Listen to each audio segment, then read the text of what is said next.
Hello दोस्तों, स्वागत है आपका GK GS with Ranjeet sir YouTube channel पर। जैसे कि यह क्लास इंडियन पॉलिटिकल साइंस का तीसरा है और आपको बता दें कि यह क्लास अगर नए हैं आप तो समझ लीजिए बिहार दरोगा और बिहार एसएससी सीजीएल 4 के लिए कौटिल्य जीएस का जो पेड बैच लाया गया है उसी का यह क्लास हम लेते हैं आपको।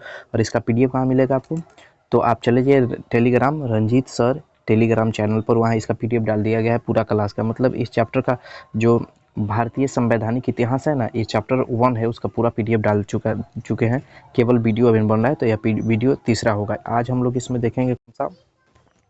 तो इसमें हम लोग आज देखेंगे 1861 का अधिनियम पढ़ेंगे। ठीक है, कौन सा? 1861 का अधिनियम पढ़ेंगे। ठीक है, इसके पीछे सब चुक पढ़ चुके हैं हम लोग। तो क्या होगा? इस अधिनियम के द्वारा 1861 के इस अधिनियम के द्वारा भारत में विभागीय प्रणाली की स्थापना, मंत्रिमंडलीय प्रणाली और प्रणाली या पोर्टफोलियो प्रणाली जिसे वैधानिक दर्जा दिया गया। ठीक है, और शुरुआत 1859 ईस्वी में लॉर्ड कैनिंग के द्वारा किया गया था। उसका जो जाएगा, इस अधिनियम के द्वारा भारत में विभागीय प्रणाली, मंत्रिमंडलीय प्रणाली या पोर्टफोलियो प्रणाली का को वैधानिक दर्जा 1859 ईस्वी में लॉर्ड कैनिंग के द्वारा दिया गया। इस अधिनियम के द्वारा वायसराय को अध्यादेश जारी करने की शक्ति दे दिया गया।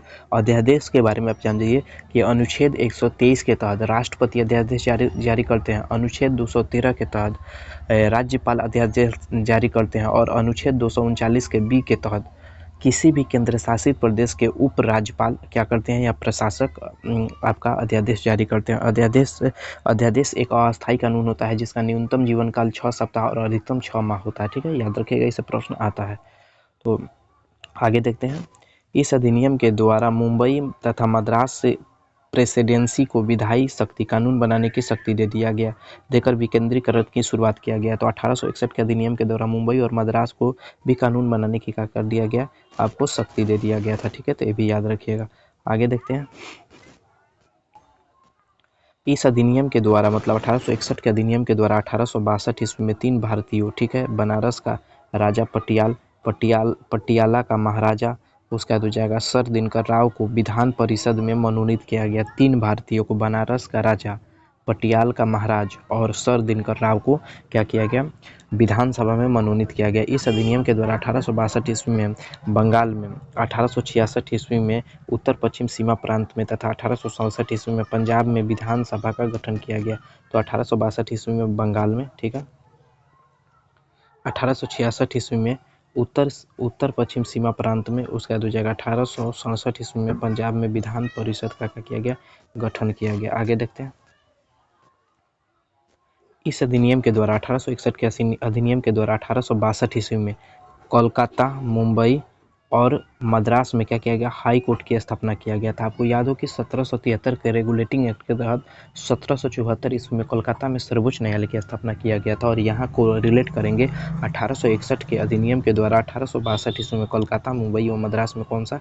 तो कहेंगे हाई कोर्ट की स्थापना किया गया। ठीक है, आगे देखते हैं। उसका है 1892 का अधिनियम। ठीक है, तो इस अधिनियम के द्वारा विधान परिषद में कई कार्यों में वृद्धि किया गया और उसे बजट पर बहस करने तथा सार्वजनिक मुद्दों के विषय पर प्रश्न पूछने का अधिकार दे दिया गया। किंतु देख लीजिए, किंतु अभी भी विधान परिषद को बजट पर मतदान करने का अधिकार नहीं दिया गया। ठीक है, तो इस अधिनियम के द्वारा क्या किया गया? विधान परिषद के कार्यों में वृद्धि करते हुए बजट पर बहस करने का शुरुआत किया गया, सार्वजनिक मुद्दा पूछने का भी अधिकार दे दिया गया। किंतु अभी भी विधान परिषद था वो बजट पर मतदान नहीं कर पाता था, वोटिंग नहीं कर पाता था। इस अधिनियम के द्वारा अप्रत्यक्ष निर्वाचन प्रणाली को मान्यता दिया गया। 1892 के अधिनियम के द्वारा, याद रखिएगा, अप्रत्यक्ष निर्वाचन प्रणाली को क्या किया गया? मान्यता दिया गया। ठीक है, इनडायरेक्टली। उसके बाद है, आगे देखेंगे। इस अधिनियम के द्वारा एक प्रमुख विशेषता निर्वाचन पद्धति आरंभ किया जाने लगा। अप्रत्यक्ष रूप से गैर सरकारी सदस्य नगरपालिका, जिला बोर्ड इत्यादि के द्वारा किए जाने की बात कहा गया। ठीक है, निर्वाचन पद्धति का आरंभ करने की बात कहा गया। 1909 का भारत परिषद अधिनियम सबसे महत्वपूर्ण है। ठीक है, याद रखिएगा, 1909 का भारत परिषद अधिनियम। ठीक है, तो इसमें क्या था? इस अधिनियम के पारित होने के समय वायसराय कौन थे? तो वायसराय आपका लॉर्ड मिंटो थे तथा भारत के राज सचिव कौन थे? मार्ले थे। इसीलिए इस अधिनियम को मार्ले मिंटो सुधार के नाम से जाना जाता है। मार्ले हो जाएगा राज सचिव और मिंटो हो जाएगा वायसराय के नाम से जाना जाता है। ठीक है, 1909 के भारत परिषद अधिनियम के द्वारा भारत में पहली बार मुसलमानों के लिए पृथक निर्वाचन क्षेत्र की व्यवस्था किया गया। 1909 के द्वारा मुसलमानों के लिए पहली बार पृथक निर्वाचन क्षेत्र की क्या किया गया, व्यवस्था किया गया। इस तरह भारत में पहली बार सांप्रदायिकता का मोहर उसका दो जगह कौन से अधिनियम के द्वारा लगा, तो 1909 के भारत परिषद अधिनियम के द्वारा लगा। ये भी पूछता है कि भारत में पहली बार सांप्रदायिकता का मोहर किस अधिनियम के द्वारा लगा, तो 1909 के भारत परिषद अधिनियम के द्वारा। ठीक है, आगे देखते हैं। इस अधिनियम के द्वारा पहली बार किसी भारतीय को वायसराय के कार्य परिषद में सदस्य के रूप में शामिल किया गया और इस पद पर पहले भारतीय सत्येंद्र प्रसाद सिन्हा को नियुक्त किया गया। ठीक है, तो ये बहुत अच्छा है कि इस अधिनियम के द्वारा 1909 के भारत परिषद अधिनियम के द्वारा पहली बार किसी भारतीय को वायसराय के कार्य परिषद में सदस्य के रूप में शामिल किया गया और इसे पहली बार नियुक्त किया गया सत्येंद्र सिन्हा को। ठीक है, इस पर पहली बार सत्येंद्र सिन्हा को क्या किया गया, नियुक्त किया गया। आगे ये सबसे महत्वपूर्ण है, भी आपसे पूछेगा कि 1919 का भारत परिषद अधिनियम। इस अधिनियम के पारित होने के समय भारत का गवर्नर कौन थे, तो लॉर्ड चेम्सफोर्ड थे।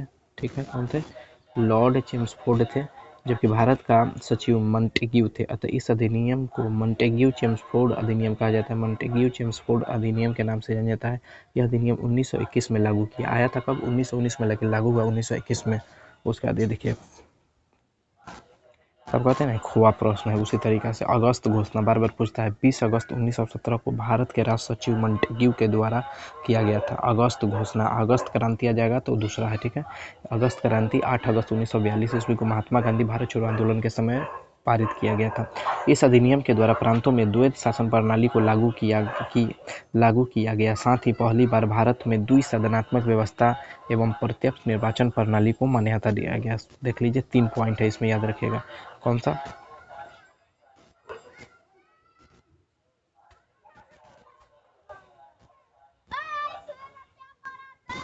देखिए कौन कौन पॉइंट है इसमें। 3, इस अधिनियम के द्वारा भारत में द्वैत शासन प्रणाली को लागू किया गया। कौन सा, द्वैत शासन प्रणाली के साथ ही पहली बार द्विसदनात्मक व्यवस्था और प्रत्यक्ष निर्वाचन प्रणाली को मान्यता दिया गया। तो द्वैत शासन प्रणाली, द्विसदनात्मक व्यवस्था और प्रत्यक्ष निर्वाचन प्रणाली को मान्यता दिया गया। कौन सा, 1919 के भारत परिषद अधिनियम के द्वारा। और पूछेगा कि 1919 के भारत परिषद अधिनियम को किस नाम से जाना जाता है, मॉन्टेग्यू चेम्सफोर्ड अधिनियम। 1909 के मार्ले मिंटो सुधार के नाम से जाना जाता है। इस अधिनियम के द्वारा सांप्रदायिकता को और बढ़ाने के लिए सिख, ईसाई, एंग्लो इंडियन के लिए भी पृथक निर्वाचन क्षेत्र को मान्यता दिया गया। 1909 के भारत परिषद अधिनियम में मुसलमानों के लिए पृथक निर्वाचन क्षेत्र को और 1919 के भारत परिषद अधिनियम के लिए सिख, ईसाई, एंग्लो इंडियन के लिए भी पृथक निर्वाचन क्षेत्र को क्या कर दिया गया, मान्यता दे दिया गया। चलिए आगे देखते हैं। इस अधिनियम के द्वारा महिलाओं को भी मतदान करने का अधिकार दिया गया। बहुत अच्छा, पहली बार यह देखा गया। कौन सा, 1919 के भारत परिषद अधिनियम में कौन सा, महिलाओं को भी वोट देने का अधिकार दिया गया। इस अधिनियम के द्वारा प्रांतों में आंशिक उत्तरदायी शासन व्यवस्था की नींव रखी गई और इसके अंतर्गत प्रांतीय प्रशासन को 2 भागों में बांटा गया। पहला एक आरक्षित, दूसरा हस्तांतरित विषय पर प्रशासन को।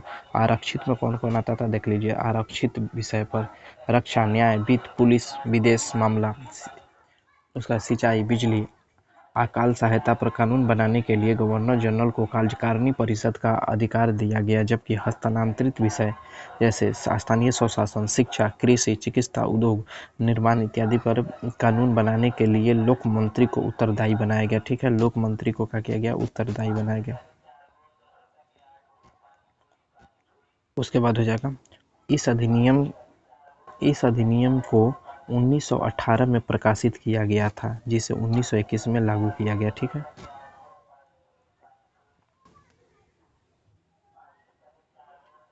इस अधिनियम के द्वारा प्रांतों में द्वैत शासन प्रणाली 1 अप्रैल 1921 को लागू किया गया, जो 1 अप्रैल 1937 तक चला। ठीक है, इस अधिनियम के द्वारा एकवर्ष समिति के सिफारिश के आधार पर आम बजट से रेल बजट को 1924-25 में लागू किया गया।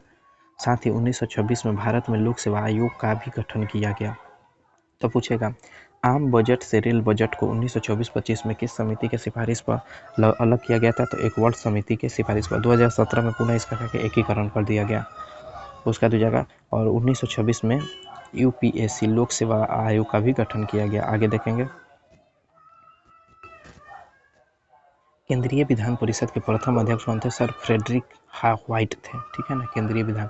उसका तो जाएगा केंद्रीय विधानसभा के प्रथम उपाध्यक्ष कौन थे? सच्चिदानंद सिन्हा थे। उसका तो जाएगा केंद्रीय विधानसभा के प्रथम भारतीय अध्यक्ष कौन थे? विट्ठल भाई पटेल थे, विट्ठल भाई पटेल थे।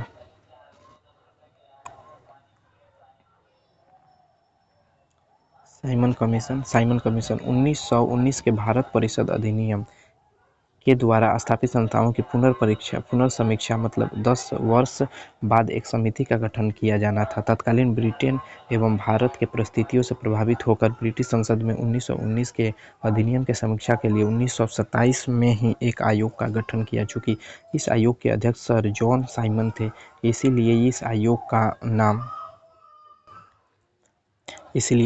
का नाम साइमन कमीशन पड़ा, ठीक है, साइमन कमीशन पड़ा। उसका दो जगह आगे देखेंगे नाम पड़ा।